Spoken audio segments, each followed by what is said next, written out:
Krishna, Krishna Krishna, Hare Hare, Hare Rama, Hare Rama, Rama Rama, Hare Hare, Hare Krishna, Hare Krishna, Krishna Krishna, Hare Hare, Hare Rama, Hare Rama, Rama Rama, Hare Hare, Hare Krishna, Hare Krishna.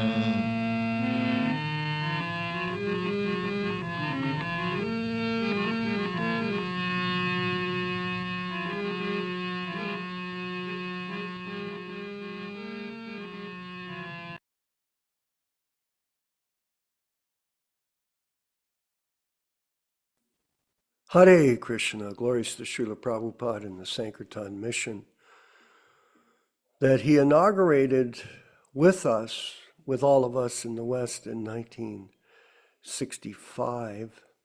He started that mission. And in 2024, it's still relevant to the human society, despite the difficulties that we have encountered since his passing from this world in 1977. But the philosophy is timeless. And I wanted to further discuss the position of Srila Prabhupada as Acharya, because it's important for us to really understand the meaning of that term. And Prabhupada does elaborately discuss it in his lectures that are broadcast online. He explains that the Acharya, everything he says is perfect. Everything. And it is important for us to understand that position that he's in, because when the Acharya speaks, Krishna is speaking through him. So we cannot minimize the position of Acharya. And this is the situation that some people do not understand. They don't understand this simple principle. Why? Well, the reason is they don't have the capacity to understand it. For whatever reason, materially covered by Maya. And so in that state, they are confused. And this confusion is unfortunate for the disciplic succession, because the Acharya is non-different than Krishna, simultaneously one and different. And Acharya means one who teaches by example. This is important for us to appreciate Prabhupada's position when he came from India, that he was teaching us by example, not by precept. In fact, if you'll recall Yashodanandana Prabhu, in Montreal, I was there as the vice president, Sankirtan leader, and cook all at once back then in the 70s, 73, I believe, when Shivaram joined as Bhakta Steve. And the story was that it was at Park Avenue. And Park Avenue, as you know, or you don't know, Bhakta Jad, was a bowling alley. It wasn't a temple, it was a bowling alley. In fact, we used to sleep in the alleys. They had built some kind of a partition to create a meeting hall. And it's interesting to note, there was only one washroom in that facility. One washroom. The kitchen, I don't think it was any bigger than the table I'm sitting behind here in my room. It was a little box. You could barely move around in it. In fact, I don't think there was much more room than for two people to work in it. As far as I can recall, I used to have somebody assist me for the cut up, and it was just me and them in the kitchen. Prabhupada used to work in that kitchen. Oh, yes. And not only did he do that, he used to stand in line. That was the story back then for us who were living there, that Prabhupada used to come, who used to live in this facility with his disciples. And in the morning, because there was only one washroom, there was like 20 people there, we would have to line up to use the facilities, and Prabhupada would stand in line and wait his turn to get in. And then you had to move very quickly because there were so many people that had to be processed, cleaning themselves before Mangal Arti. So Prabhupada never presented himself as some big acharya. He always saw himself as a humble servant. He taught by example. He wasn't after any kind of personal aggrandizement, glorification. In fact, he avoided it. And another thing to note was, despite his age, the stairs at Park Avenue, Yashodanandana Prabhu, as you know, were quite steep and they were high. So he would make his way up the stairs, walk up and down those stairs as performing his duties without any complaint. Oh, I don't like this place. I don't like the facility. I don't like to stand in line. I don't know where he slept. I have no idea where he was resting in the building. Oh, they did get a place. That's right. Eventually they got a place around the corner because it was near McGill University, and then he had an apartment there while he was staying there. But for some time, he lived very simply.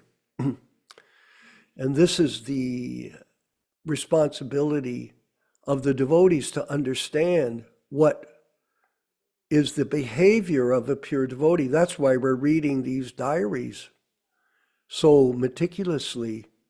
And we've read them through twice now. And our godbrother Yashodanandana Prabhu always seems to appreciate the diaries because it's giving him also further insight. And he was in Montreal, being from Quebec, and met Prabhupada at the World Expo when it was going on.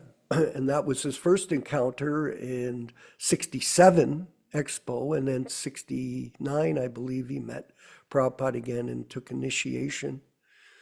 So there's a history of Prabhupada being in Montreal, very interesting, and all the aspects, because whenever the spiritual master speaks, that is also scripture. That is important to know. So I mentioned this yesterday, and Prabhupada had been discussing it in his lecture, that one should not change anything that the spiritual master writes, because everything that the spiritual master says is Shastra. Everything that the spiritual master says is being spoken by Krishna through the via transparent media of the Guru. This is the most important for every person on this program, and for people in the future that are watching our programs. This is the most important point that you should learn. We should learn that everything that Prabhupada says is scripture, and it should never be changed. Not one word. And Yashodanandana Prabhu was mentioning that Prabhupada had given him a personal instruction that way. When Prabhupada saw, he was happy people were editing the books, but then when he saw the changes, he told Yashodanandana Prabhu, return everything to the original, no changes. So, when you speak of Bhagavad Gita as it is, Krishna Katha, what does it mean? Someone would say, well, it just means the verses. Let's just study the verses. Is that right, Vijaya Pandit? You study the verses only because that's Krishna speaking? No, that is completely misunderstanding what it means when it says Bhagavad Gita as it is. Here, as it is. What does as it is mean? Every word is as it is. Do not change it. This is important for every aspiring disciple. And also, it's interesting to note that we've had people come and go on these classes. Okay, that's fine. That's expected, by the way. And Prabhupada discussed that yesterday in the diary memorandums, that some people come, some people go. But the most important thing is that those people that want to stay should read exclusively Prabhupada's books and not go off, floating off into the world of mental speculation, especially in the West here, on the Vedic teachings. Because that could make you bewildered. And it's proven to be a fact that anybody that starts to study, that jumps ahead, Krishna Katha, Jugala Priti, Prabhupada talks about it. They jump ahead. They're now prema bhaktis. They understand Jugala Priti. They understand the pastimes of Radha and Krishna. When they're third-class human beings, third class, interested in changing everything, this will cause them to be doomed because of their stupidity. Very stupid. Do not jump ahead. And we won't talk about more of that right now, but it's just finally, I had a very interesting experience yesterday. I went to my class reunion for Cathedral High School. Now, Yashodanandana Prabhu, it's interesting. We were all raised as Roman Catholics. And in the high school, it was males only. There were no females. It was a boys' school. And all of us went together from grade 9 to grade 10 to grade 11 to grade 12 in a group. I think there were 32 people that were in this group of men. And it was nice to see everyone. I went as a test for myself. But I can say to this, to the realization I got, I couldn't recognize one person. Dehi no shmin jadhate komaran yovanam jara. The transformation of these people from boyhood to youth to old age made them completely indescribable to my vision. I couldn't figure out who they were. So this philosophy is a very real philosophy. And as we study it and we live it going through time, journey in time, we'll begin to realize through the mercy of Prabhupada that this philosophy is the most valuable treasure that you can possess, Bhaktijad. Nothing else. Treasures, there are many. But what is the most important valuable treasure, transcendental knowledge from the pure devotee spiritual master, A.C. Bhaktivedanta Swami Prabhupada, the most valuable asset, along with the chanting of the holy name. Because if one can take, Prabhupada explains like this, one can claim to be a great scholar, he can be claimed to be a great person, like Dr. Radha Krishna. But if you really want to understand Krishna, the only way to do it is follow the orders of the spiritual master and chant Hare Krishna. Prabhupada explains, if you chant the holy name every day sincerely, then Krishna, Prabhupada explains to us, and we've all heard this, it's not something I'm telling or speaking about without your experience, you already know this. Krishna will reveal everything through the chanting of the holy name. Offenselessly, very important. And Prabhupada stresses that point, offenselessly, without breaking the orders. I have a new person, Jesse, in Texas somewhere. I think it's in Houston. He just got his japa beads yesterday.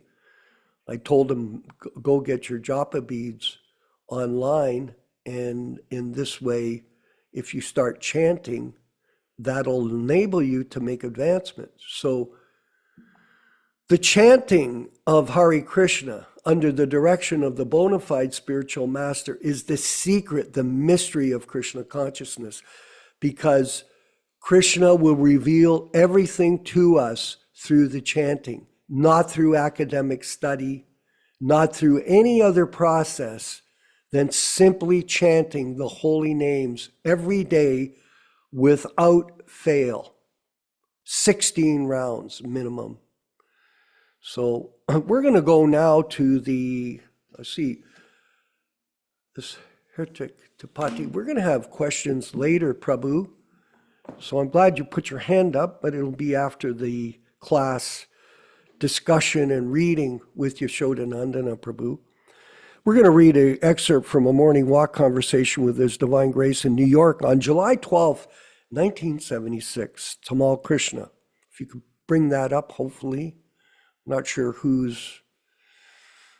I did send the... okay, I sent it to the right person that was hosting for today. And by the way, if anybody is interested in helping us with these classes as a production host, we need a team of these people to share these responsibilities. A very important thing that we're doing, and it's important for other people to help us in case someone doesn't participate and we're left without facility. And could you just slide that over, Prabhu?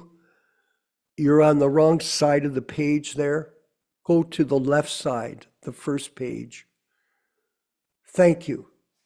Excerpt from a morning walk conversation with His Divine Grace in New York on July 12th, 76. Tamal Krishna. This is 72nd Street, Prabhupada. Prabhupada, yes, I know. Tamal, you were going to show us that building. Yes, Prabhupada says, on the corner of Amsterdam and 72nd. Tamal, that means next street. Romeshwar, they say when you go to the spiritual kingdom, you keep the same wife and your same children. That is their idea of marriage. What the heck is that? All of a sudden he comes up with some kind of question. Like, please, brother. Now, it's interesting to note that Prabhupada ignores it. Okay, excuse me. You're not on the same page, Mr. Robert Grant. Prabhupada, this is Amsterdam. Tamal Krishna. No, Columbus Avenue next is Amsterdam. Devotee. You walked here, Prabhupada? Rameshwar, right here is number 100. So at least he figured it out. No answer. Prabhupada, here is devotee. There is 100. Tamal Krishna, that's the building, Prabhupada. Yes, devotee. It says Watergate Hotel. Tamal Krishna, which floor did you live on? And I was trying to purchase one house here. Tamal Krishna, which floor did you live on? Prabhupada, I think third floor, and there was an electrician. He was my friend, one Jewish gentleman. Devotee, would you walk on the street? Prabhupada, yes. There is one building with a temperature gauge. Here it is. This is Broadway. I was taking bath here in a station. Sometimes I was taking the station. So Prabhupada was washing himself in a public washroom because he had no bathroom.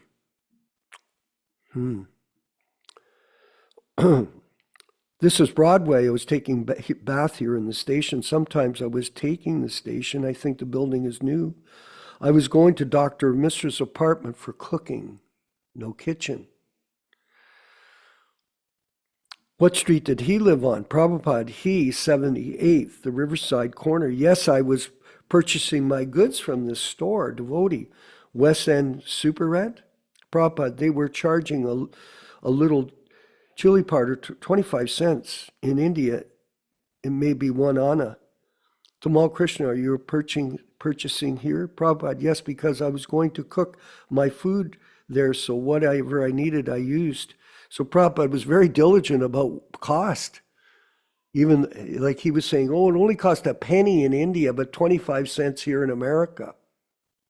Interesting. Tamal Krishna, how come you didn't cook your food where you were living? Prabhupada, there was no place. Was it like a room? Prabhupada, it was an office room. The building is meant for office, not for residences. You rented a room there? So Tamal had no idea.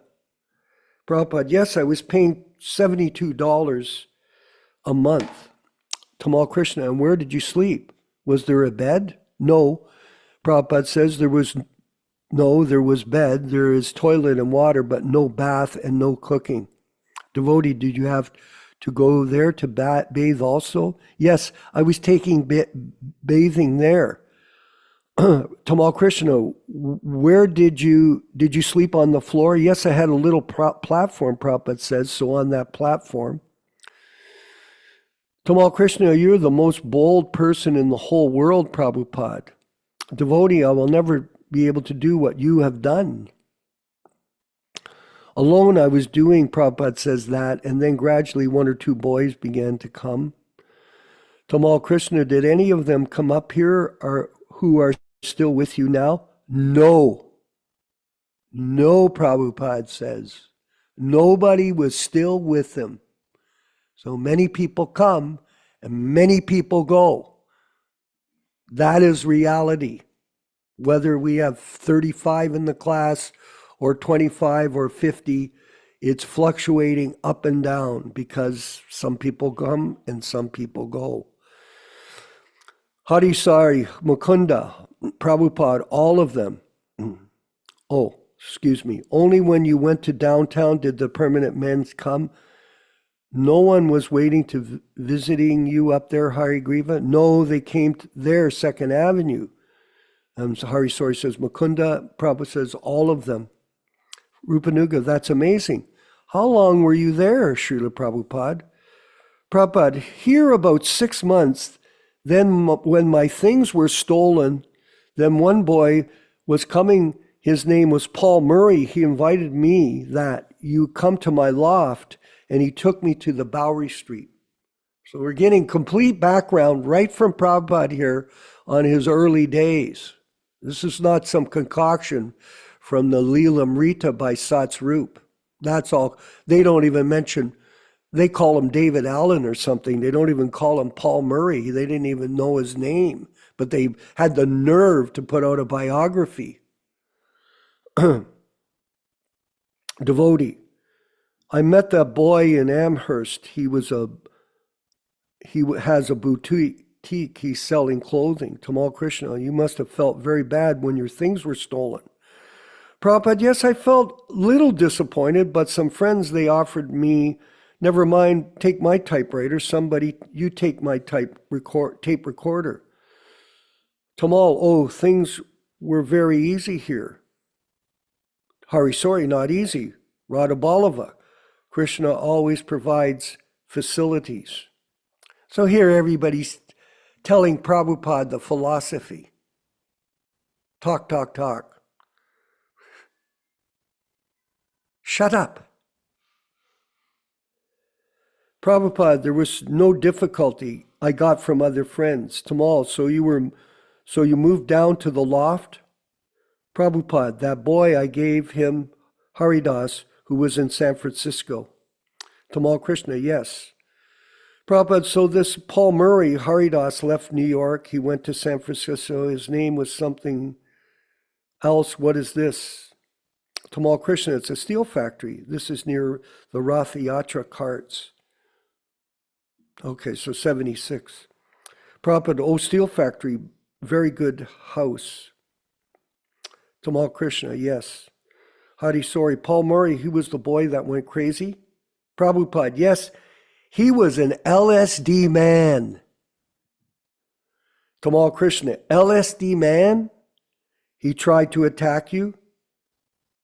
So he's speculating here. Prabhupada, not attack, but he showed some ferocious mood, I thought. Devotee, very dangerous. Tamal, so you thought to leave right away? Prabhupada, yes, immediately. Tamal, you took all your things and went away? Prabhupada, yes, I kept with Mukunda. Tamal Krishna, and that boy kept eating meat in his refrigerator? Prabhupada, no, that is another boy, Jürgen. Tamal Krishna, John Jürgens? Prabhupada, yes, that I was certain, and the beginning I was. Okay, so, excuse me, he's black. You were staying with him? Prabhupada, yes. Wow, your godbrothers could never believe this. Devotee, so at that time you did not think anyone would accept your philosophy. And then finally, that I was certain, at the beginning I was. So he corrects the devotee again. Go to the last page, Prabhu. Go slide over one more. Okay.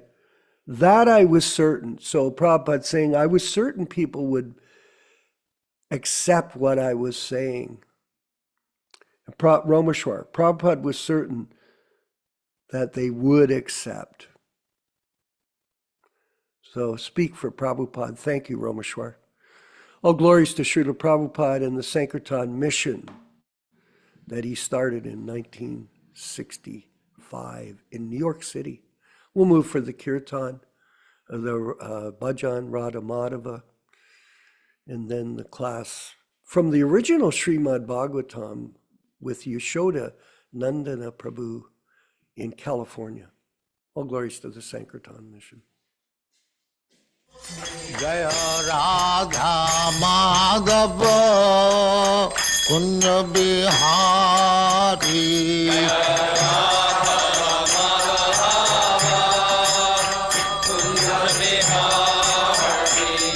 Jaya Radha Madhava Kunja Bihari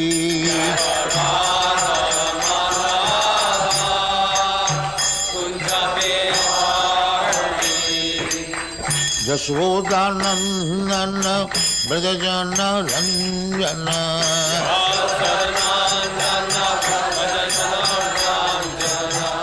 Yashodanandana Brajajana Ranjana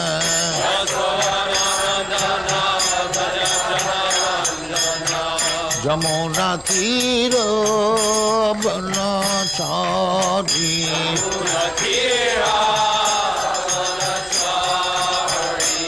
Jamuna Tira Banachari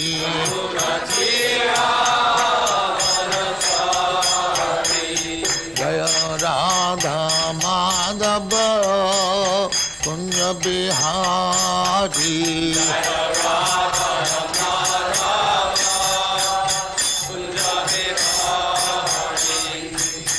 Gopi Jana Vallabha Girivaradhari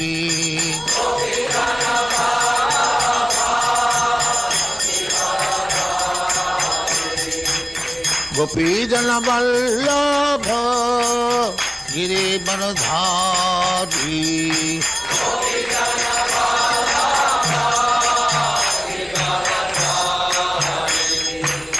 Yashodanandan ब्रजजन Ranjan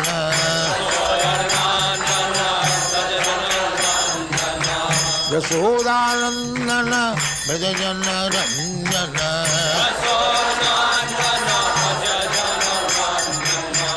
Yamuna तीर बनचारी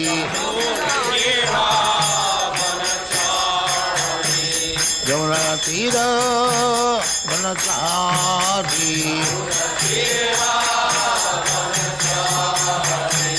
जय राधा माधव कुंज बिहारी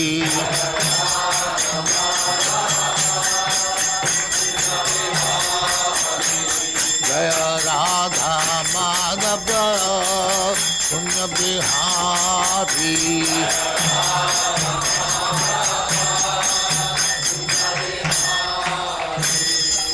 जय स्वाहा परमहंस परिव्राजकाचार्य सिद्धांत सरस्वती गोस्वामी भगवान की जय अनंत कोटि वैष्णव की जय रामाचार्य श्री हरिदास ठाकुर की जय प्रेम से कहो श्री कृष्ण चैतन्य प्रभु नित्यानंद श्री अद्वैत गदाधर शिवाचार्य गौर भक्तमुनि की जय श्री श्री राधा कृष्ण मोह गोपनाथ श्याम कुंड राधा कुंड गिरिवर्धन की जय वृंदावन धाम की जय नवद्वीप धाम की जय गंगा माई की जय जमुना माई की जय गुरु द्वारका धाम की जय स्वामी तो भक्तविंद की जय और ग्लोरी टू द असम्बली और glory to the assembly thank you very much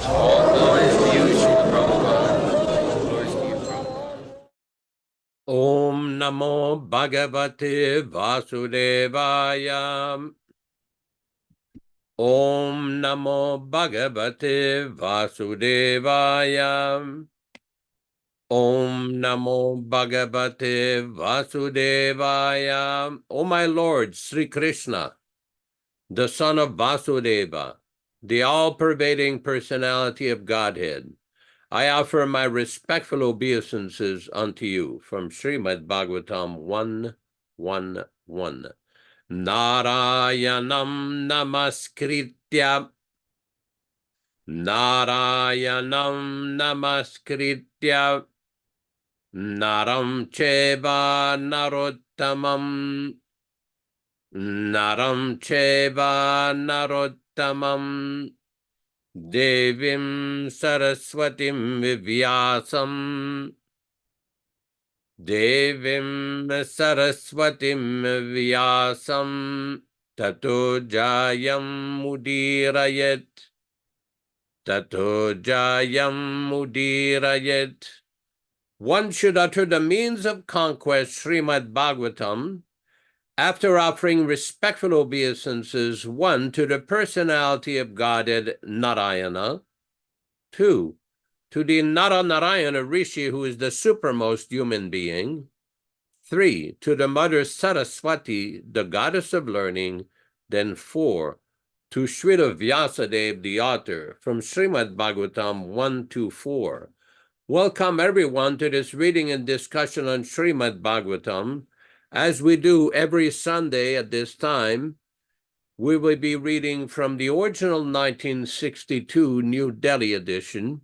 But before we proceed with the reading itself, we will be reading a few selected verses from the Srimad Bhagavatam, first canto, second chapter, which explains the meaning and the benefit of hearing this great transcendental literature. Kindly put the verses on the screen. Thank you. Shushrushoho shraddhadanasya Vasudeva katharuchihi Syan mahatsevaya vipra Punyatirtha nishevanat. O the twice-born sages, by serving those devotees who are completely freed from all ranges of vice, a standard of great service is done. And as the result of such great service, affinity in the messages of Vasudeva is made possible. Next, text 17. Shrinvatam svakataha Krishna punyashravana kirtana hridyantastoya bhadrani vidhunoti suritsatam. Sri Krishna, the personality of Godhead, who is also the Paramatma in everyone's heart and the benefactor of the truthful devotee, does cleanse the desire for material enjoyment in the heart of the devotee who has developed the urge for hearing his, Krishna's messages, which are themselves virtuous when properly heard and chanted. Text number 18. Nashta prayesha badrishu nityam bhagavata sevayam bhagavati uttama shloke bhaktir bhavati naistiki. By regular attendance in the Bhagavatam class or rendering service unto the pure devotees, all that is inauspicious in the heart of a candidate becomes destroyed almost to nil, and thus loving service unto the personality of Godhead, who is praised with transcendental song, comes into being an irrevocable fact. Text 19. Tadarajastamu bhava kamalo bhadayaschaye chetaye terana viddam stitam sattve prasidati.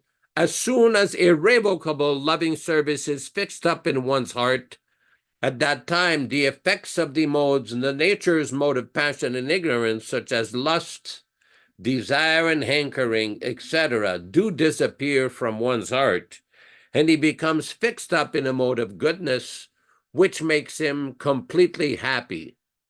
Again, thanks everybody. Oh, here we go. Evam prasanna manasu bhagavad bhakti yogataha bhagavad tattva vijnanam mukta sangasya jayati. Thus, when one is positively fixed up in the mode of unalloyed goodness, the enlivened-minded man affected by contact of devotional service of the Lord can positively know scientific knowledge of the personality of Godhead in the stage of liberation from all material association. Again, welcome everyone to this reading. We will proceed with the reading of the verses today.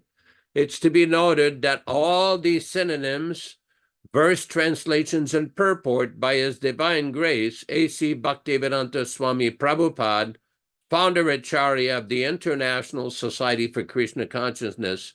Today we will be reading from chapter 1, text number 16 in the 5th chapter of the first canto. Vichakshana asya arhati viditum vibor ananta parasya nivrittitaha sukham pravartamanasya gunera natmanas tato bhavan darshaya chestitam vibho. Vichakshana, very expert. Asya, of him. Arahati, deserves. Veditum, to understand. Vibor, of the Lord. Ananta parasya, of the unlimited. Nivrittitaha, retired from. Sukham, material happiness. Pravartamanasya, those who are attached with. Guner, by the material qualities. Anatmanas, devoid of knowledge in spiritual value. Tato, therefore. Bhavan, your goodness. Darshaya, show the ways. Chestitam, activities. Vibho, of the Lord. Translation by Srila Prabhupada. The Supreme Lord is unlimited. Only a very expert personality deserves to understand this knowledge in spiritual values, and that also being retired from the activities of material happiness. Therefore, those who are not so well placed on account of being attached with material qualities may be shown the ways of transcendental realization by your goodness, by describing the transcendental activities of the Supreme Lord. Purport by His Divine Grace, Srila Prabhupada. Theological science is a difficult subject, and especially when it is dealt with the transcendental nature of God. It is not a subject matter to be understood by persons who are too much attached with material activities. Only the very expert personalities who have almost retired from materialistic activities and by culture of knowledge and spiritual values can be admitted in the study of this great science. In the Bhagavad Gita, it is clearly stated that out of many hundreds and thousands of men, only a person deserves to be entered in the matter of transcendental realization. And out of many thousands of such transcendentally realized persons, only a few can understand the theological science specifically dealing in God as person. Srila Vyāsadeva is therefore advised by Nārada to describe the science of God by his transcendental activities directly. Vyāsadeva is himself a personality expert in this science, and he is unattached with material enjoyment of life. Therefore, he is the right person to describe it, and Shukadeva Goswami, the son of Vyāsadeva, is the right person to receive it. Srimad Bhagavatam is the topmost theological science, and therefore it can react on the layman also as medicinal doses for the right recipient. As it contains the transcendental activities of the Lord, there is no difference between the Lord and the literature. The whole literature is factual incarnation of the Lord by literary values. So the layman can hear the narration of the activities of the Lord, whereby they are able to associate with the Lord and thus gradually become purified of the material diseases. The expert devotees also can discover novel ways and means to convert the foolish non-devotees in terms of particular time and circumstances. Devotional service is dynamic activities, and for its acceptance, the expert devotees can find out competent means to inject into the dull brain of the materialistic population. Such transcendental activities of the devotees for the service of the Lord can bring in a new order of life to the foolish society of materialistic men. Lord Sri Chaitanya Mahaprabhu and his subsequent followers exhibited expert dexterity in this connection. In following the same method, the materialistic men of this age of quarrel can be brought into order for peaceful life and transcendental realization simultaneously. Om Ajnana Timirandasya Jnananjana Shalakaya Chakshurudmilitam Yena Tasmai Sri Gurave Namaha. Nama Om Vishnupadaya Krishna Prestaya Bhutale Srimate Bhaktivedanta Swamin Niti Namine Namaste Saraswate Deve Gauravani Pracharine Nirvishesha Shunyavadi Paschatya Deshatarine Bhakti Siddhanta Shishyaya Bhakti Vedanta Namine Prasannaya Prashantaya Tasmai Shri Gurave Namaha. Bhagavad Vandanam Khadyam Guru Vandana Purvakam Kshiram Sharkara Yuktam Kadatehi Visheshataha Adadana Danter Idam Yachi Punaha Punaha Srimad Rupa Padam Bhoja Dhulisyam Janma Janmani Amsho Bhagavatosmyaham Sadadaso Asmi Sarvatam tat kripa pikshako nityam, tat prishta sat karomi svam, Sri Krishna Chaitanya Prabhu Nityananda, Shri Advaita Gadadhara Shri Vasadi Gaura Bhakta Vrinda, Hare Krishna, Krishna Krishna, Hare Hare, Hare Rama, Rama Rama, Hare Hare. Srila Prabhupada used to often refers in various lectures and conversations to 6 great enemies for a human being. Of course, these things do not apply to animals, but for human beings, there are 6 great enemies. Kama, Krodha, Lobha, Mada, Moha, Matsarya.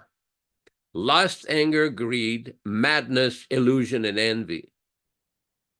Prabhupada compares it that if you were in the ocean and you constantly get battered by 6 powerful waves, this is the position in the material world.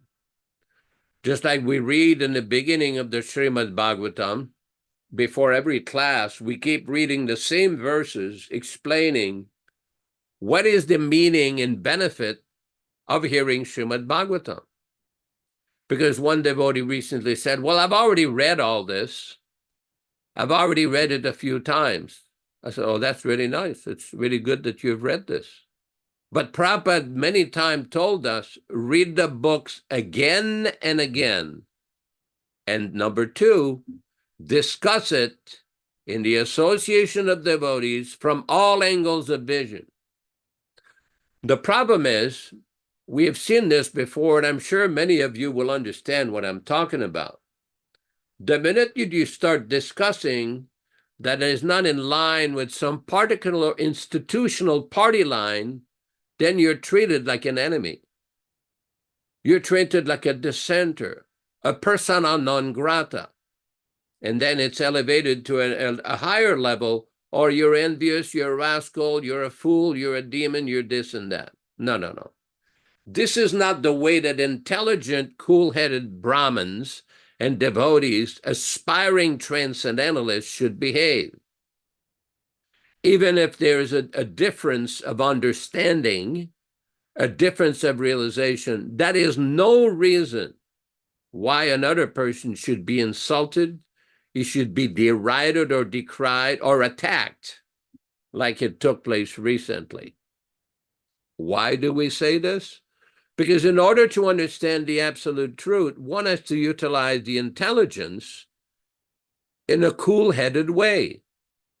One cannot act in the mode of passion or the mode of ignorance with insults and nonsense behavior. One has to submissively hear the message of the Acharya. So anybody who thinks, I've read it before, I know all this, will hear it again and again.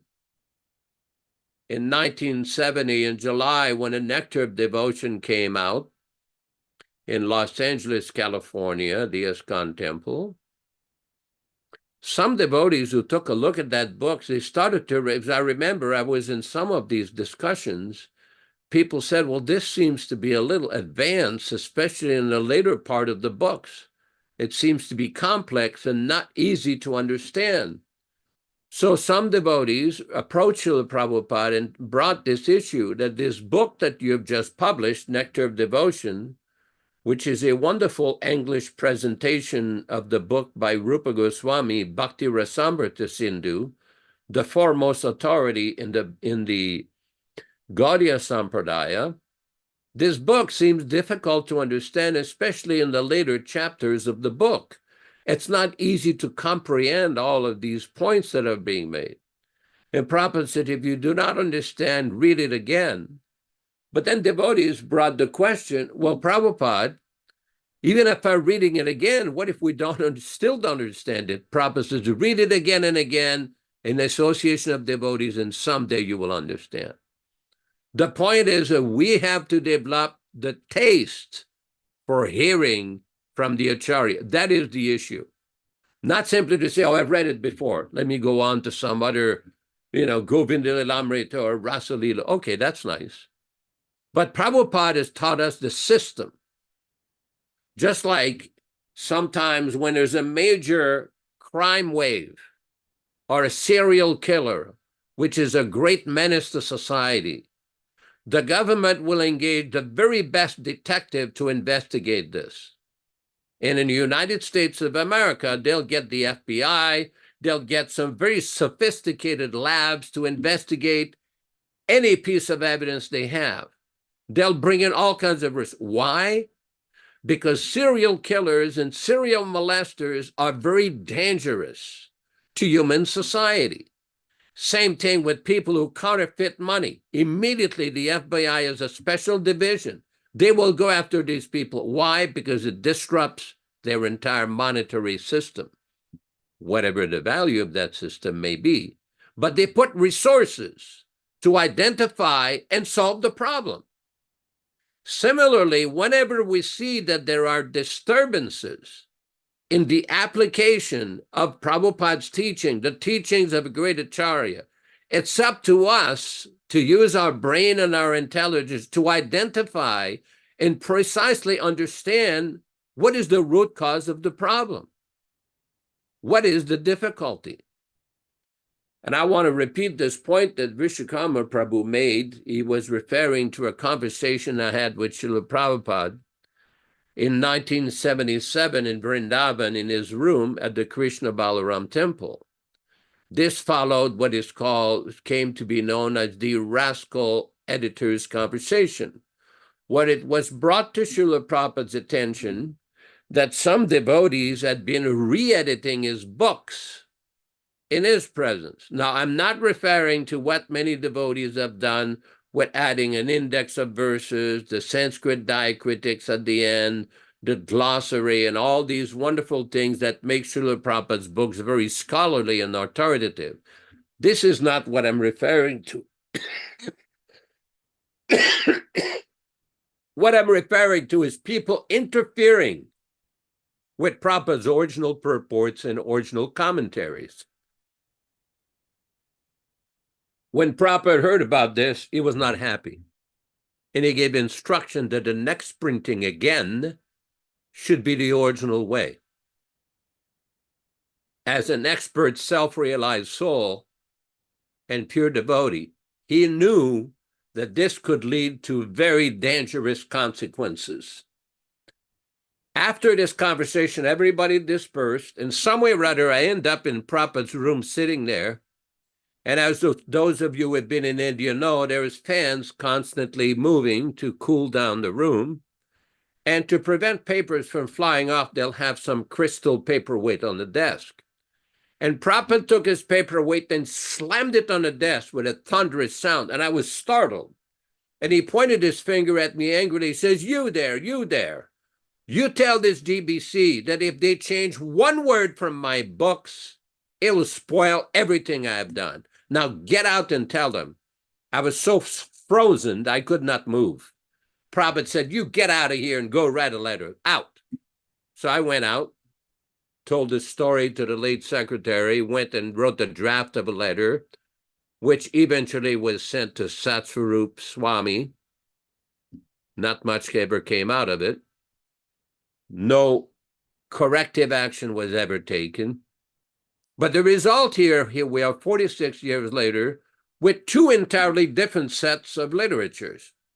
And I keep referring to this. He has seen the truth. They have seen the truth. And a lot of it to me seems to stem from a misunderstanding of what we're dealing with here. Again, let me refer to this investigative example I've given, and I'm sure one devotee on this call, Krishna Katha Prabhu, knows this.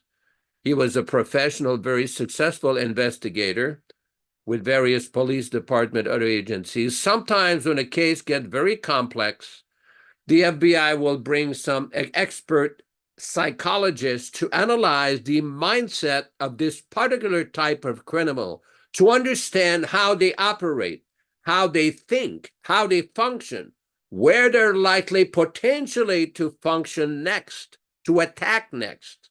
Because it's important to understand the mindset of what we're dealing with. So let me explain here the difference between the mindset of a pure, completely self-realized devotee like Srila Prabhupada. Okay. And the difference between that devotee and neophyte devotees, whether they be Kanishta neophytes or Madhyam neophytes. Let's understand it clearly. This is a conversation that took place in New York, USA, in 1976, on the 14th of July, 1976. July 14th, 1976 in New York, Srila Prabhupada explains this. Bali Mardan, in other words, when you decide that someone is to be in charge of a particular temple, does Krishna tell you that this person should be in charge? Interviewer.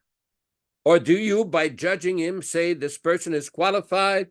Prabhupada, yes, because a devotee always consults Krishna and he gives order. Interviewer, it's a more direct communication? Prabhupada, yes, and he gives order. Ramaswar, because intelligence, our philosophy is that intelligence comes from Krishna. So if I have some interviewer, and your philosophy is that your daily necessities come from Krishna as well, Ramaswar, just try to understand. Suppose my intelligence sees that this person is qualified, that means Krishna has told me. Prabhupada, no, not necessarily. Krishna will tell him directly. A devotee always consults Krishna, and Krishna tells him, do like this, not figuratively. Interviewer, does that apply then to other kinds of decisions and other kind of activities as well? Prabhupada, everything. Because a devotee does not do anything without consulting Krishna. Bali Mardan, but that applies to a very greatly elevated soul. That is not an ordinary person. Prabhupada, that is therefore the minor devotees, they consult the spiritual master. That is our process. Yasya prasadat bhagavat prasadaha. Rama, so I see. I was trying to explain the minor devotees. Interviewing, no, I was talking about Ramaswara. You're talking about the topmost level. Interviewer, yes. Bali Mardan, he's getting right to the source, right to the top. Interview, that will do it for me. I thank you kindly. So the point is here, Prabhupada is trying to explain the difference between the neophyte devotees and the topmost devotee, the completely, fully self-realized devotee, liberated devotee like himself. That's why we should never think of the spiritual master in terms of his upbringing, where he was born, whether he was influenced by some missionaries or by the educational system at that time. This has nothing to do with the position of a fully realized self-devotee. Nothing to do. In the 7th canto of the Bhagavatam, there is a place where Prabhupada explained there is no need to understand the activities of a pure devotee before. In other words, one should not speculate upon the activities of pure devotee to concoct some so-called impression of what was the devotee thinking, what was the pure devotee doing. Simply accept what the pure devotee is describing. And this is actually described in the Chaitanya Charitamrita very nicely, where Prabhupada explains in Antya-lila of Chaitanya Charitamrita, chapter 5, text 71, Antya-lila of Chaitanya Charitamrita, chapter 5, text 71. This is very important, especially for some pseudo-biographers who claim that they've understood Prabhupada's position, or some devotees who think, I was there, we were some of Prabhupada's best men, and we know better than all of you. Listen to what Prabhupada is saying here, all those of you. One is forbidden to accept the guru or spiritual master as an ordinary human being. Gurushu Naramatihi. When Ramananda Roy spoke to Pradyumna Mishra could understand that Ramananda Roy was not an ordinary human being, a spiritually advanced person who acts with authority as the spiritual master, speaks as the supreme personality of Godhead, dictates from within. Thus, it is not he that is personally speaking, When a pure devotee or spiritual master speaks, what he says should be accepted as having been directly spoken by the Supreme Personality of Godhead in the Parampara system. This should conclude the understanding of the difference between neophytes, even pretentious neophytes who claim that they're very advanced on the level of Nikunjayuna or whatever level they think they are, and an actual pure devotee like Srila Prabhupada, to whom it may concern. Hare Krishna. Thank you very much. Glories to Srila Prabhupada. Yes, this is the most important principle for a disciple to understand, and that the spiritual master is the transparent via media representative of the Supreme Personality of Godhead. And when he speaks, everything he says is Shastra. It's truth. It is not a concoction. And materialistic men are completely bewildered about the real purpose of life. And it's interesting to note that Yashodanandana Prabhu, as I mentioned earlier, when I was attending this reunion yesterday of my classmates from grade 9 to grade 12 here in Hamilton, we were all basically the same age, 75, 76, 77.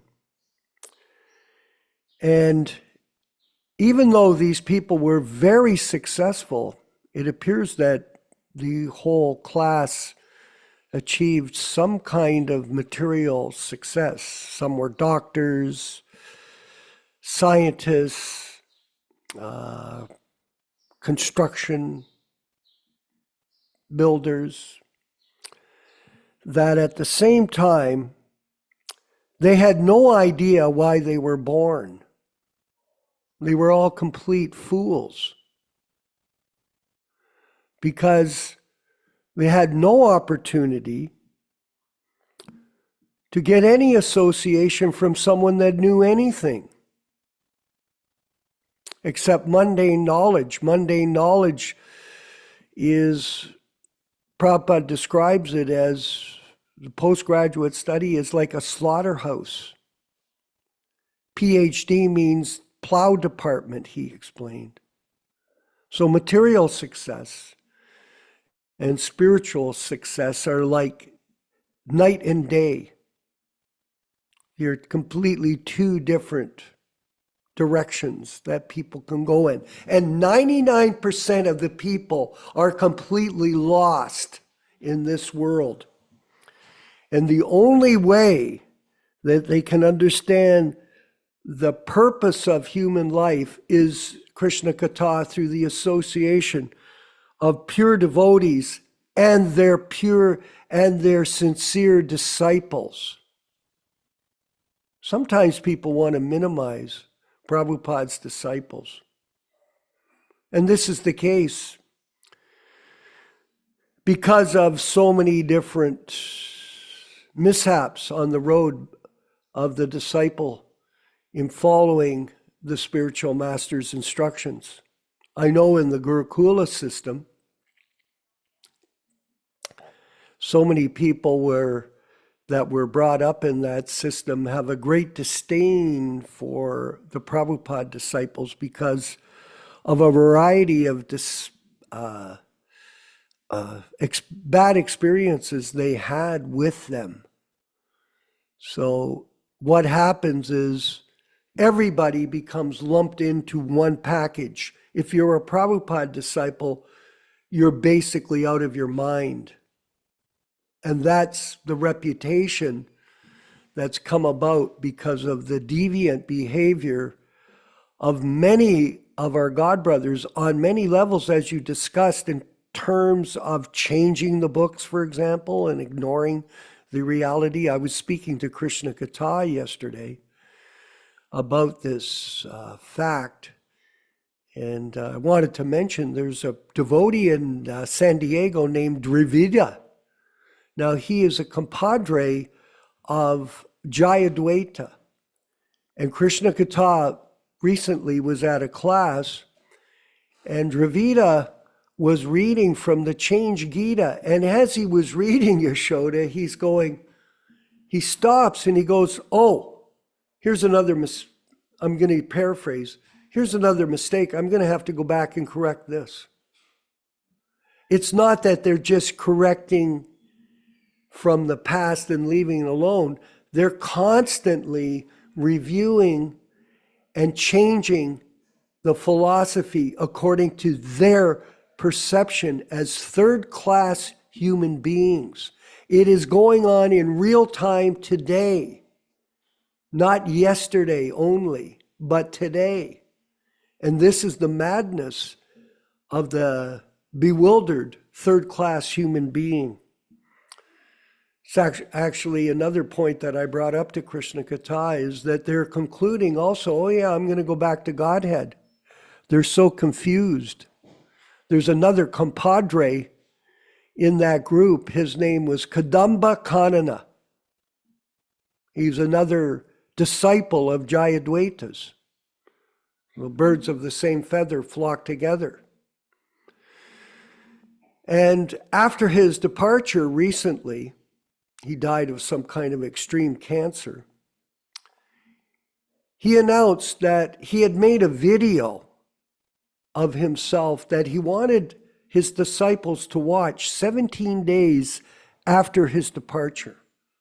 So I had a chance to watch the video. Of course, I was interested, not to find fault, but just to hear what he was saying. And he concluded that he had gone back to Godhead in this video. And then he says to his disciples, oh, I can't wait to meet you all again in the spiritual sky, and we'll have a kirtan together eternally. Okay. That's a very pleasant, sentimental thought, but is that philosophically sound? No. That this type of mental concoction is going on so many levels, because this is the business of the material mind, to manufacture, concoct philosophy according to mental speculation of an individual who's motivated due to false ego, conceptions of himself and what he is doing. And so it's important for us, because of this, to always stick to the instructions of the spiritual master without any change. And this is the bona fide disciples. Not only there are many qualifications for a disciple to be called bona fide. For example, we're meeting a lot of our God brothers. I had one that was telling me, oh, you don't have to chant your rounds anymore, Vishva. You've been a devotee for 50 years, actually longer than that. Oh, you don't have to chant. You just go around and talk. Well, that's not the fact. And Yashoda may be able to elaborate for us on that. Because Prabhupada was very strict with his disciples. Very strict. Some of you, unfortunately, didn't have the chance, like we did, to be with Prabhupada on multiple occasions. And most of us, some of us, I should say, understood, be careful what you say in front of your spiritual master. Here we were reading in the diaries, one of our God brothers, Robert Grant, he's interpreting Prabhupada's words for other people, and Prabhupada's correcting him right in front of us in these readings in the diary. What are you doing, man? You know nothing, but you think you know, and now you're talking. And he's still doing it now.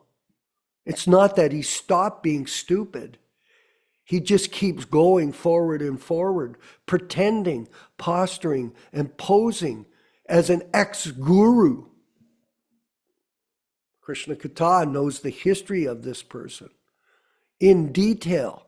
He does know I'm not going to speak about it today in the program because it is a waste of time in many regards, but the facts still stand there.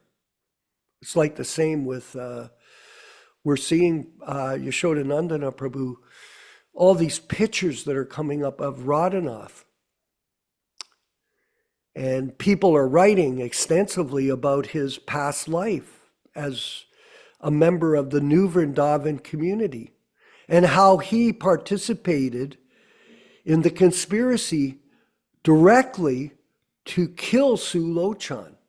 And yet now, in 2024, he pretends it didn't happen. He's pretending it didn't happen. In fact, what they do is, with his group and the followers that he have, they're told not to go online and research these topics. Just hide from the fact. This is unfortunate. So one has to be conscious of the difference between a bona fide disciple and a bogus disciple. Is a very important thing. And we shouldn't think that everyone in the world has just lost it.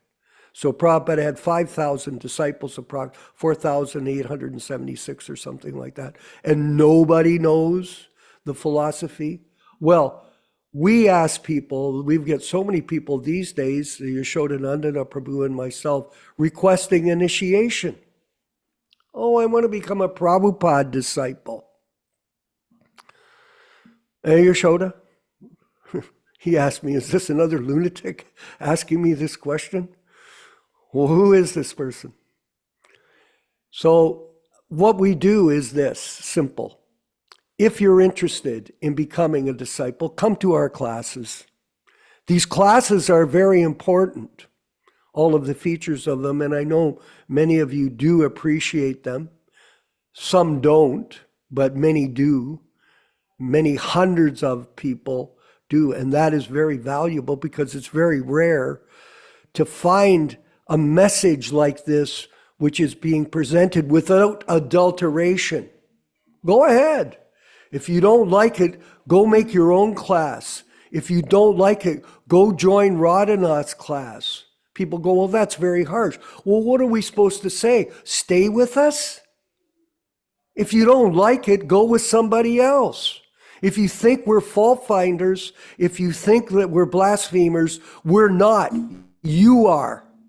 That's the reality. If you don't like to hear it, that's your problem, not ours.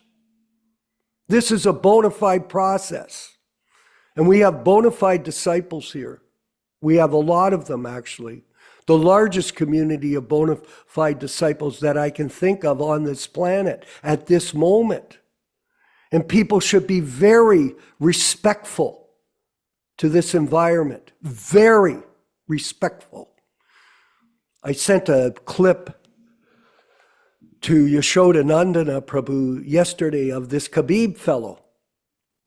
And people were talking about him and saying that these people are so humble that even though he's the richest man in the crowd, and even though he's the most famous, when a senior person came to ride in the car, he would sit in the back, and the most senior person by age, just by age, would be asked to sit at the front. Not by qualification, just by age. Here, in this situation, we have people that criticize senior Prabhupada disciples right to our faces. And offensive behavior goes on with no contrition, no correction. Just march on. This is something that we've experienced. And a lot of people tell us they prefer. We have a god brother that was in the Gurukula situation. His name is, it evades my, right now. He was in Dallas and Prabhupada was teaching him how to write. He says, recently I was chatting with him. He goes, I don't like the disciples of that movement so much, I would prefer to associate with karmis because they've got more etiquette in dealing with each other, more courtesy in dealing with each other. And in this way, I prefer them over these so-called devotees. Devotee is not simply by dress, simply by initiation. It is by the practice of the individual and their success in being able to establish Prabhupada's mission without adulteration that we should judge their behavior. We're not perfect. There's no question of that. We are fallen, but we are trying. And Prabhupada is pleased with us, and the circumstances that are evolving with our group are proof in real time that Krishna and Prabhupada are working with us. If you don't see it, that's okay. We understand. But the facts are still there. And you can judge an action by its results. Yashodanandana Prabhu, please, if you could further explain today for us. Well, this is a very important point, because many persons will say, well, who are you two or anybody here to criticize these other devotees? They're preaching Prabhupada's mission. They're preaching the message of Lord Chaitanya. Really? What does preaching Lord Chaitanya's mission mean? What does preaching Prabhupada's message mean? First of all, you can't change the message. You cannot adulterate the message to suit your own convenience. Just like if you go to court, you cannot adulterate the law book, go in front of a judge and says, well, here, you judge, here's the law book, here's the revised law book. That can only be done by the authorized legislature. The government will pass the law, not you. You cannot amend the law on your own. Similarly, these transcendental law books, nobody can change them thinking, oh, there's a mistake here, there's a mistake. Because I know the argument. Oh, there's a couple of typing mistakes in Prabhupada's books or capitalization mistakes, so let's revise that. And then the floodgates are open. That's what happened to the Bhagavad Gita. Then you end up with 5,000 changes, all under the guise of, oh, we're going to correct the grammatical discrepancy. I call it a grammatical embellishment program. Prabhupada did not sanction that. That is not a fact. There is no evidence anywhere that Prabhupada has ever told any of the disciples that after my departure, go back to the manuscript and revise my book. That is complete nonsense. Prabhupada often complained that in the Catholic religion, the Christian religion, that was the problem, this changing. The original Bible was spoken in Aramaic and Greek, and by the time it got to in the middle 1950s, the 1500s, they printed in English the King James Bible, but there is no original text that's ever been translated word for word and explain how you've arrived at this English translation. Now in this movement, we've got these speculators that are changing Prabhupada's book, claiming that this is what Prabhupada really meant. This is what Prabhupada really intended. Oh, really? You know? Just like that's why we read that conversation in New York with the interviewer. Why did we read this? Because this explains the difference between the neophyte disciples and the fully realized, completely realized pure devotee Prabhupada. That's the difference between the fully realized Acharya, Acharyavan Purusho Veda from the Chandogya Upanishad. He knows the Shastra. He has realized the essence of all scriptures. That is a person like Srila Prabhupada. So what he writes should not be tampered with. And for those who want to find fault with his first editor, well, maybe you ought to read the testimony of Govinda Devi Dasi, because she testified that much of this editing that the Hayagriva did was done directly under Prabhupada's direct supervision. It was authorized by Srila Prabhupada. And whenever he made a mistake, Prabhupada pointed it out. Like that mistake he did in the Easy Journey to Other Planets, where he deleted some reference that they never went to the moon. By the way, if they can convince me, buy me and Krishna Kata ticket, they can take us there. We'll see if they can really go there. But let's deal with something else.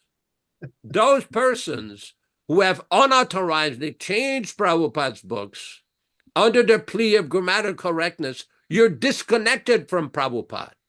You are disconnected from the Gaudiya Sampradaya because you have defied and disobeyed Prabhupada's instruction not to change his books.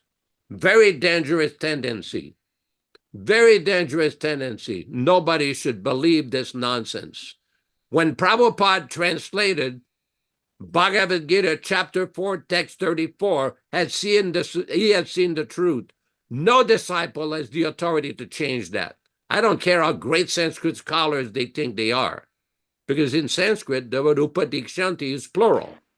So somebody may try to justify, well, we just translated according to the Sanskrit text. No, Prabhupada translated it that way for a reason, a specific reason. He wanted to preserve the integrity of his teachings, and no disciple should ever change his books, ever, especially his first edition books. Thank you. Hare Krishna. Haribol. And just further, and we'll get into our discussion with our panel. If you want to learn about Krishna, you have to go to Shastra. And the Shastras are very elaborate. The Vedic teachings, as we know, there's 18,000 verses in Srimad Bhagavatam. There are over 100,000 verses in Mahabharata.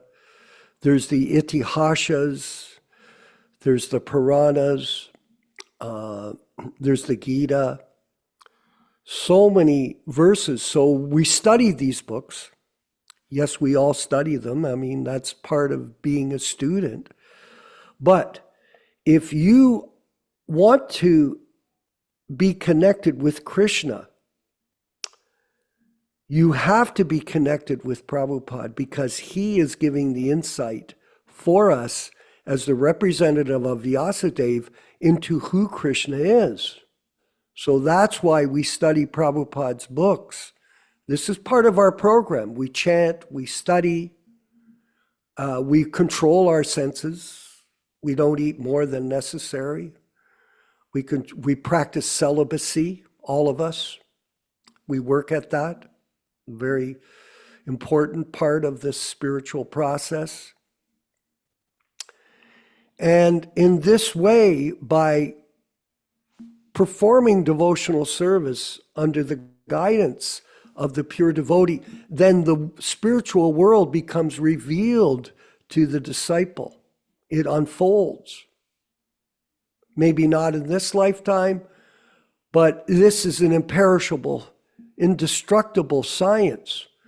So as much advancement as we make in this lifetime, in our next lifetime, we'll pick it up again and we'll go farther and farther forward in our path back home, back to Godhead.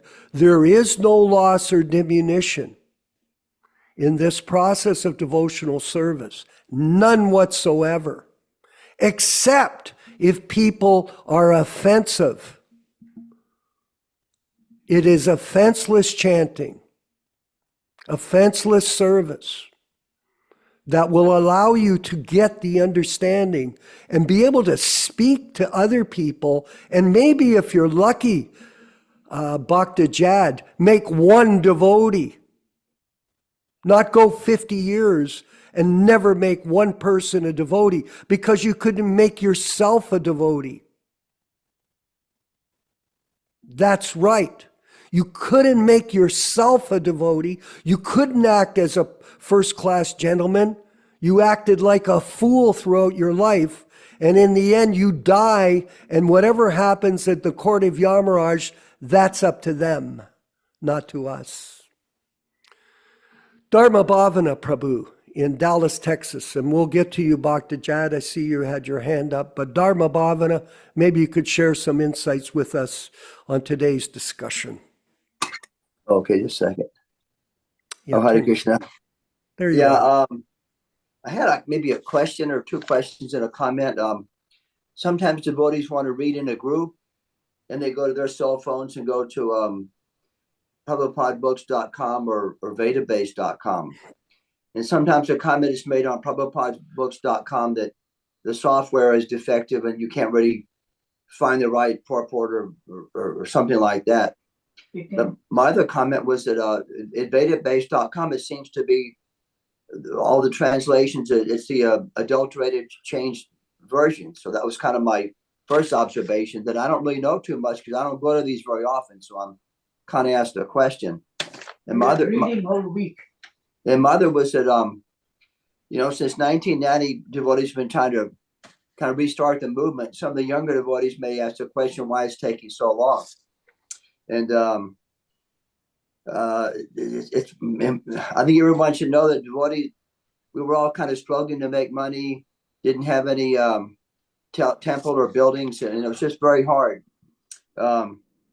Even now in 2024, there are still some people that kind of promote themselves as being part of Prabhupada's mission, but they want to have some kind of special title or recognition like foot bathing or something like that.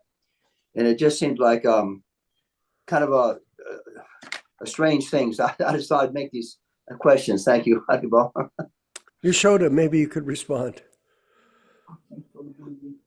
Difficulty is, with regards to your question, is even that website PrabhupadaBooks.com does have some portions of it which contains adulterated versions of Srimad Bhagavatam. That is a problem. And a lot of it stems from the original mentality that they wanted to correct the original version.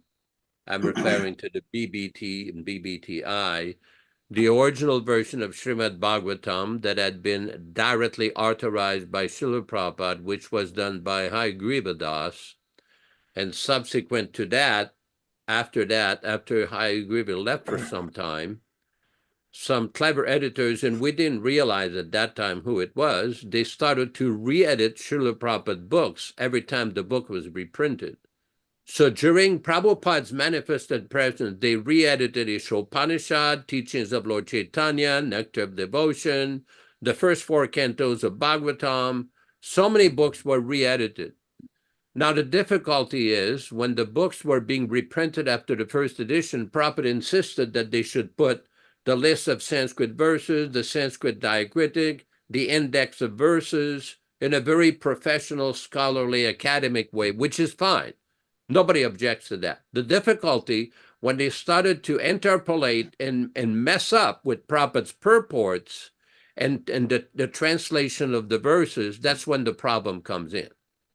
So the difficulty we have is, like, even that website contains many adulterated versions of Srimad Bhagavatam, not the authorized first edition translations by Srila Prabhupada.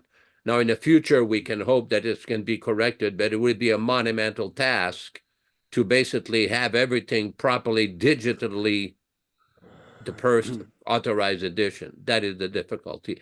And I think a lot of it stems from the mindset that when Prabhupada authorized certain persons to do service, these persons took it upon themselves to go beyond the mandate that Srila Prabhupada has given.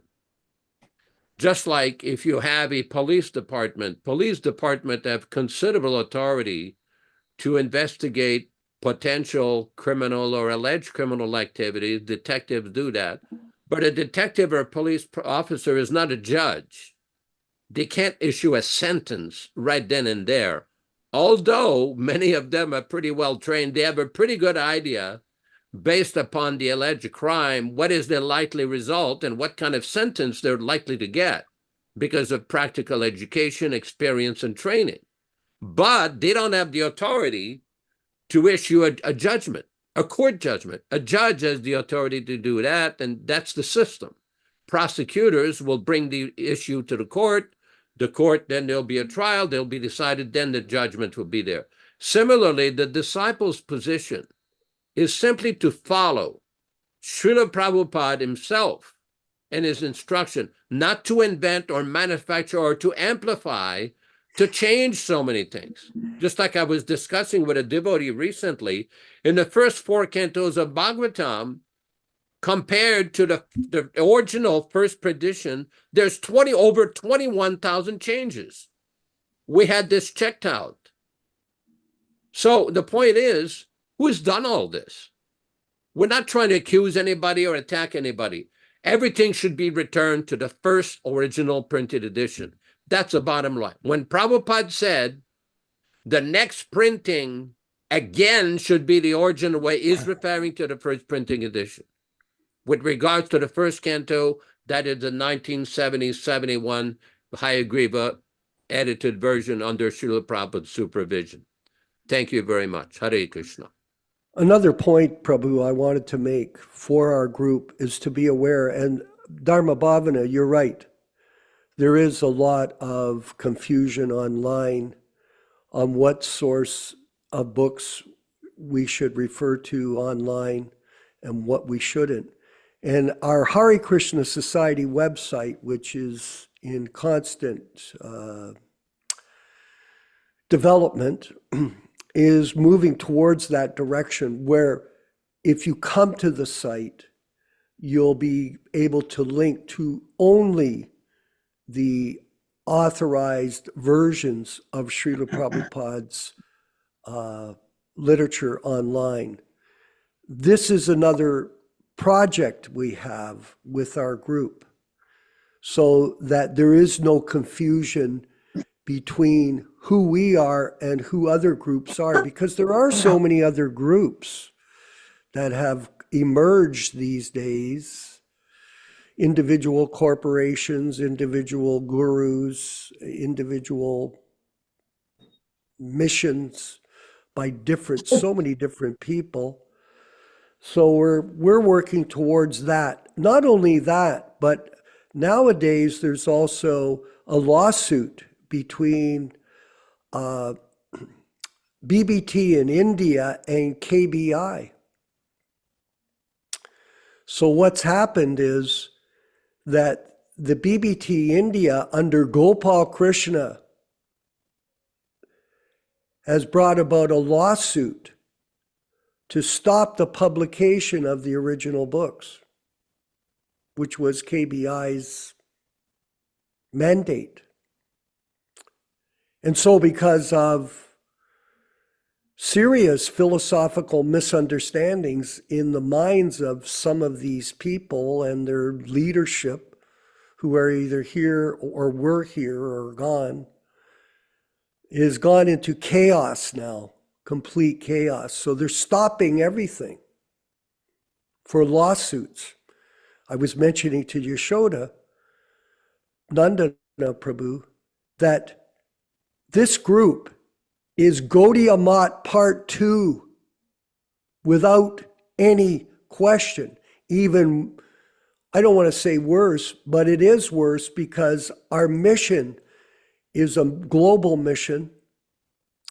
In India, there were 60 temples that Bhaktisiddhanta Saraswati Thakur Prabhupada had opened, and they all fragmented into individual groups with individual gurus and individual missions and purposes. So the same thing, now it's even worse. There's more lawsuits. For example, there's this ISKCON Bangalore. Now, they took on the mission of presenting Prabhupada as bona fide a guru. And they separated from the ISKCON group. And Jayapataka and his group sued them, and they spent over $20 million in legal fees in dealing with that issue. Now, someone could say, well, how's that relevant? Well, Prabhupada was worried about the difference in price between 25 cents and an anna, a penny for chili. 25 cents or a penny, not $25 million being spent on lawsuits for whatever purpose. Who can understand? To all of us that are half sane, it shows this is complete insanity, madness, and it is very serious. And that's why it's important that we carry on with this broadcast and our mission to help each other take up the preaching, Bhakti Jod, and make at least one devotee besides yourself. Bhakti Jod in France, please. You had your hand up. Go ahead. Hare Krishna, dear devotees. I was just putting thumbs up because I really appreciate what you say. So I was not raising hand. But if I can say something, Please. What Yashodananda Prabhu was mentioning, Upadekshanti is plural. But Prabhupada says it is not ABCD translation. One must be very realized. Just like the Atmara verse, it has more than 60 meanings. Who are we to understand it word by word? Yes. We cannot. But Prabhupada's translation, he knows the Shastras. So this is one point which came in my mind during the lecture. And one quote that Yashodanandana Prabhu, I learned from him, if you think spiritual master is mistaken, you are mistaken. This is very nice to know because we cannot correct Prabhupada, otherwise we are finished. So thank you for repeating again and again. Like this, it can enter in my dull brain and I can understand more. So thank you, dear Prabhu Zaribo. Well, I wanted to let everyone know that Bhakti Jod is 27 years old. And I want to commend him. I know all of us do want to commend him. Like many of our bhaktas that are with us, that are so knowledgeable in this philosophy, just because they have an aptitude for listening and working together with others. And this gives everyone here, should give everyone here great joy and happiness to see the philosophy being transferred to others according to Prabhupada's teachings. And this we are celebrating. Krishna Katha, hopefully your internet service is Krishna. working without flaw. Yes, please, Prabhu, share us some of your insight. We're moving to the end of the class. It's over time again, but we've been taking extra time because we have that right to do what we feel is the best thing for everyone. Go ahead, Krishna Katha. Thank you. Very enlivening class as always. I want to mention the Hare Krishna Society website is a wealth of knowledge and information and reference. So the other day I was on Facebook and someone was chiming in about their poser guru is bona fide, etc. This kind of conversation was going on. Yeah. So I said, what is your authority? So the person wrote I think it was the May 28th letter. I can't remember exactly what letter. So I immediately just went to the Hare Krishna Society website and in the search box, typed that in. It came up and it gave all of this factual information about it and even how it was misinterpreted and how it was changed. So I just copied and pasted it and just put it on the chat. And the person never got back because it's so authoritative. It just completely stunned this person, never chimed in again. So then I waited a day and I brought the chat back up and I said, you all have your choice on what to do. Now, decide, are you a Prabhupada disciple? If you are following this process, right? If you are strictly following this disciplinary process of chanting 16 rounds, following the four regular principles, right? And reading his original books and getting Prabhupada's presence and energy, Shakti, his divine mercy from these books, you are a disciple of Prabhupada.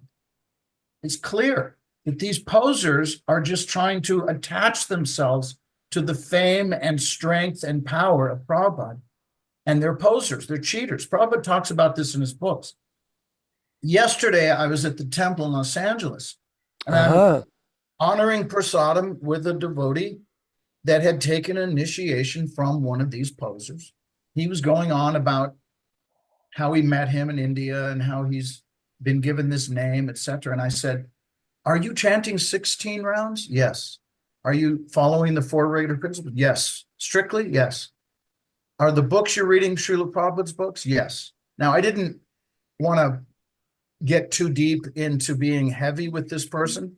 We're honoring prasadam together. So I didn't ask him if he was reading the original books, but I said, are you reading Prabhupada's books? Yes. I said, actually, that makes you a Prabhupada disciple. And he said, well, who is your initiating guru? I said, Srila Prabhupada. He goes, you look very young. Same exact thing that happened 2 months ago. I said, well, I was initiated in 1980. I said there was a controversial time, but the person that performed the ceremony and name giving and chanting on my beads is Ramaswar, and he got it right. He followed Prabhupada's order. And so in this way, I was able to plant a seed in this devotee's mind that the system he was initiated by is now in question. Now he's in this state of, am I really initiated in a bona fide way? Because I am really just following Srila Prabhupada's orders. I'm not following this other person's orders. He didn't really give them to me. He just gave Prabhupada's orders to me. He's just transferring. So in a sense, all these posers are really just performing a ritvik ceremony. If you think about it in a logical way, they claim that they're a guru, but in essence, they're really just giving us Srila Prabhupada. So in this way, I planted this seed, and I'm suggesting that if we ever have this scenario happen, be bold. Be bold in your preaching and tell them that you are a Prabhupada disciple because you're following his disciplinary process nicely. Now, if you're not, then you're not his disciple. That's a clear, factual statement. You're either following or you're not. But if this person that gave you his name, he has his own books, his own ashram, and his own teachings, well, then, okay, you can consider him your guru. But all these people are doing is just giving them Srila Prabhupada's process. So how is that not a Prabhupada disciple? I'm just thinking logically. And I'm begging for, clarification from both of you, Yashoda and Vishwakarma, because this is my understanding of the Guru Tattva system. The Karmis have a system in martial arts. It's followed very strictly. There's a lot of respect. Okay. Now, these are meat eater fighters.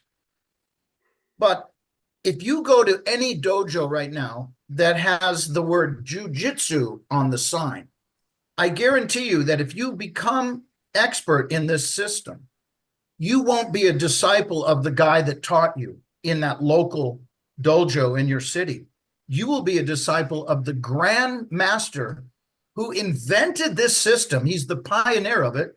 His name is Helio Gracie, and he's from Rio de Janeiro, Brazil. Everyone that practices that discipline recognizes him as your guru. And he's been passed away out of his body for over 2 decades. But they don't disrespect by saying, I'm your guru because you learned it from me. No, they all say, you're a disciple of Helio Gracie from Brazil.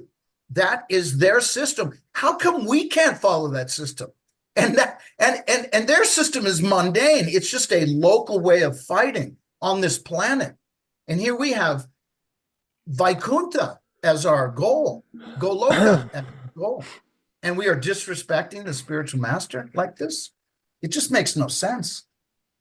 So please, that's my realization about yesterday's conversation with this devotee, is that you just have to plant the seed and let Krishna in the heart rearrange that devotee's life in such a way where he has that realization that Prabhupada is my guru because I'm really following his disciplinary process, no one else's. Thank you for letting me share all the ways to Srila Prabhupada. Hare Krishna. Yashodanandana Prabhu, give us some final words before we end Well, today's that is program. that is a very important point that is raised here. Yes. Very important point, because unless we follow the actual system given by the Acharya, all there is confusion, chaos. Yes. And this is explained by Srila Prabhupada in the Nectar of Devotion. Shruti Smriti Puranadi Pancharatrika Vidim Vina Ekantiki Harer Bhaktir Utpata Eva Kalpate. That unless follows the system given by the Shruti, the Smriti, the Puranas, the Panchatrika, the so-called bhakti will simply become utpat, a disturbance in society. And what we have is just like Prabhupada had a certain system of doing Samkirtan. You go chant, you have a Mridanga kartals, you chant Hare Krishna, you distribute books, you present the philosophy. After Prabhupada departed, some greedy persons, misled persons, they started to decide, oh, we can get more money by selling trinkets, baseball caps, bumper stickers, rock and roll records, Korean oil paintings, candles, all kinds of gimmicks, simply for a higher profit margin than selling the books. And as a result, the whole system of book distribution that Prabhupada put in place during his manifested presence was disturbed. Yes. And it diminished to the point now they will claim, we're distributing so many books. You don't know what, no. Original books, cow milk, not camel milk, not buffalo milk, not goat milk, cow milk. We are a cow milk sampradaya. The pure teachings, not the adulterated, changed versions. That is not authorized. Anybody who is distributing these books, reading these nonsense revived books, you're not making spiritual advancement. You're disobeying Prabhupada and disrespecting Srila Prabhupada. And the leaders who are encouraging this are motivated. That's why they changed the books. He has seen the truth. Today have seen the truth. Jagannath Das Babaji initiated Bhaktivinoda Thakur to, Jagannath Babaji just accepted, because they have motivation to change the philosophy for self-aggrandizement and self-motivation. Thank you very much. Hare Krishna. Hare Krishna.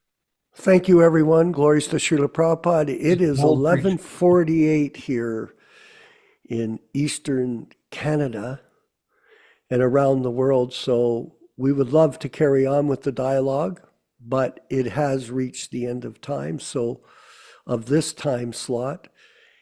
But we do encourage you to come to our class on Wednesday. Another week has passed us, Prabhus.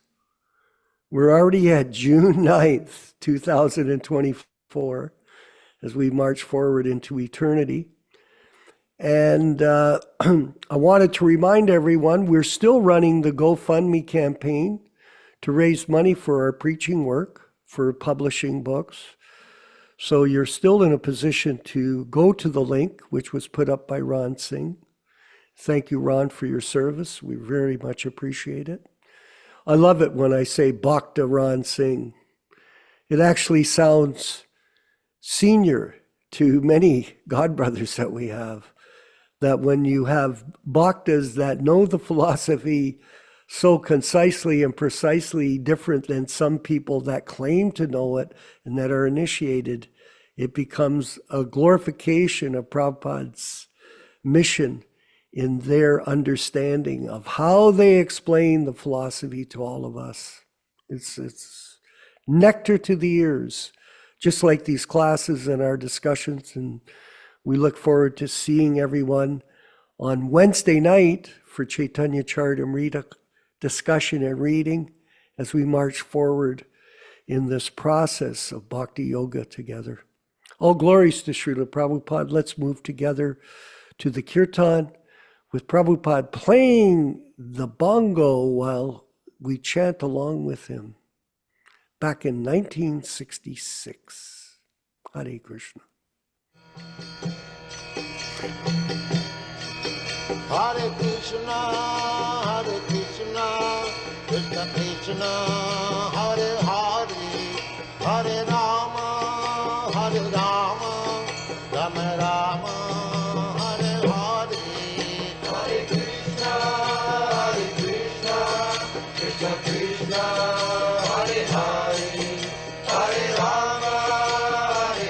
Rama, Rama Rama. Hare Krishna, Krishna Krishna, Hare Hare, Hare Rama,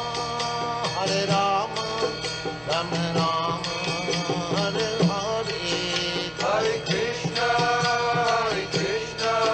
Krishna Krishna, Hare Hare, Hare Rama, Rama Rama, Hare Hare. Hare Krishna, Krishna Krishna, Hare Hare, Hare Rama, Rama Rama, Hare Hare. Hare Krishna, Krishna Krishna, Hare Hare, Hare Rama, Rama Rama, Hare Hare. Hare Krishna, Krishna Krishna, Hare Hare, Hare Rama, Rama Rama, Hare Hare. Hare Krishna, Krishna Krishna, Hare Hare, Hare Rama, Rama Rama, Hare Hare. Hare Krishna, Krishna Krishna, Hare Hare, Hare Rama, Rama Rama, Hare Hare. Hare Krishna, Krishna Krishna, Hare Hare, Hare Rama, Rama Rama, Hare Hare. Hare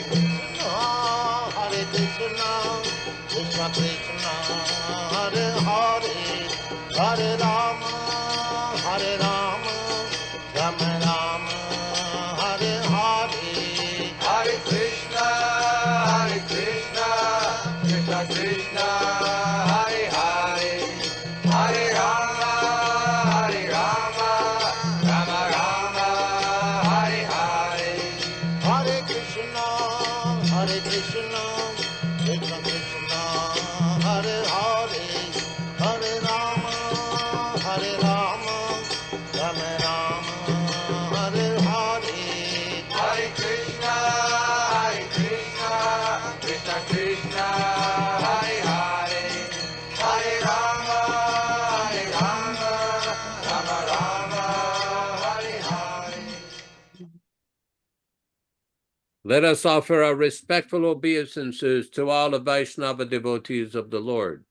Vanchakalpa tarubhyascha kripa sindubhya evacha patitanam pavanebhyo Vaishnavebhyo namo namaha. I offer my respectful obeisances. We all offer our respectful obeisances unto all the Vaishnava devotees of the Lord, who can fulfill the desires of everyone, just like desire trees, and who are full of compassion for the fallen souls. Thanks, everybody, for participating. We hope to see all of you on Wednesday at 5 o'clock p.m. Pacific Standard Time, 8 o'clock p.m. Eastern Time, for the reading and discussion on Sri Chaitanya Charitamrita. Bhakta Jad, merci beaucoup de commentaires, ta participation. I'm thanking Bhakta Jad for his commentary and participation. Dharma Bhavana, everybody on this call, thank you so much. We greatly appreciate your participation and your comments. Thank you so much. Hare Krishna. All glories to His Divine Grace Srila Prabhupada in his original books. Hare Krishna. Thank you very much for this meeting. Hare Krishna. Thank you very much. Hare Bolo. Vandeham Sri Guru Sri Juta Padakamalam Sri Gurum Vaishnava Vangscha Sri Rupam Sagrajatam Sahagana रघुनाथान्वितं तं सजीवं साद्वैतं सावधूतं परिजनसहितं